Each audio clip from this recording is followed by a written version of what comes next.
예, 이번 버닝썬 사건이 여러 문제를 드러냈습니다. 그런데 그중 또 중요한 것 중 하나가 경찰과의 유착 의혹입니다. 민감용 경찰청장이 명운을 걸고 수사하겠다는 의지를 밝힌 것, 이것 역시 이를 의식한 것 아니냐는 이야기가 나오고 있습니다. 어떤 부분이 특히 문제가 될 수 있을지 사건을 취재 중인 박준우 기자와 하나하나 좀 짚어보겠습니다. 자, 박 기자, 일단 경찰 유착 의혹 이야기, 윤모 총경에 대해서 이런 어떤 인사 조치를 내린 것 조사를 또 직접 하고요. 이런 점 의식했다고 볼 수가 있겠죠. 네, 맞습니다. 유리홀딩스 대표 유모 씨와 친분이 있는 걸로 이제 거론된 인물인데요. 예. 경찰청은 오늘 문제의 카톡방 속 경찰총장이라고 일컬어지는 윤모 총경에 대해서 직위 해제를 하고 대기 발령을 냈습니다.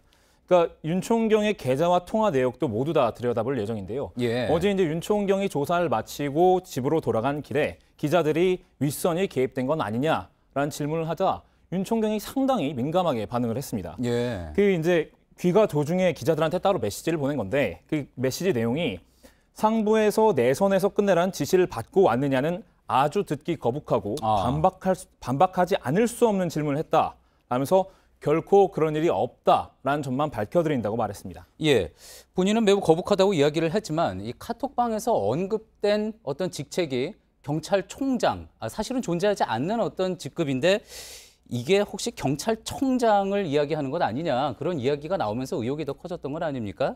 자, 혹시 그러면은 경찰 유착 관련해가지고 더 조사할 부분은 어떤 부분이 있습니까? 예, 먼저 경찰은 최종훈 씨의 음주운전 보도를 무마한 의혹을 받고 있는 경찰과 그다음에 최종훈 씨에게 생일 축하 메시지를 보낸 경찰에 대해서 소환 조사를 할 전망입니다. 예. 다만 이 두 사람이 동일 인물인지 아닌지는 아직 밝혀지지 않았고요. 또 어제 버닝썬으로부터 2천만 원을 받은 혐의를 받아서 구속영장이 발부된 강모 씨 있죠. 전직 경찰관인데 강 씨가 이 돈을 현직 경찰들에게 건네준 건 아닌지도 들여다볼 전망입니다. 예. 이제 검찰도 일단 경찰 수사를 지휘하면서 사태를 한번 지켜보겠다라는 입장인 것으로 전해졌는데 예. 이제 검찰 관계자는 경찰 수사로 끝난 게 아니라 검찰의 송치가 된다라고 예. 말했습니다. 한마디로 최종적으로 검찰이 들여다볼 거란 얘기죠. 그렇군요. 그런데 이 경찰의 수사 문제, 사실 사건 초기부터 말이 많았습니다. 특히 정준영 씨의 경우 신병 확보를 제때 못했다, 이런 비판이 처음부터 제기되지 않았습니까? 예, 맞습니다. 정준영 씨를 귀국 당일인 지난 12일에 긴급 체포를 했어야 했다라는 비판이 일었는데요. 정 씨가 14일 날 경찰 출석을 했으니까 출석까지 한 하루 이상의 시간이 있지 않았습니까? 그 사이에 정 씨가 증거를 인멸할 수도 있었다라는 그런 우려가 있었기 때문인데요.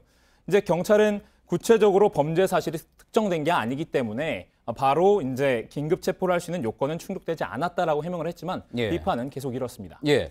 또 하나 짚어볼 부분이요.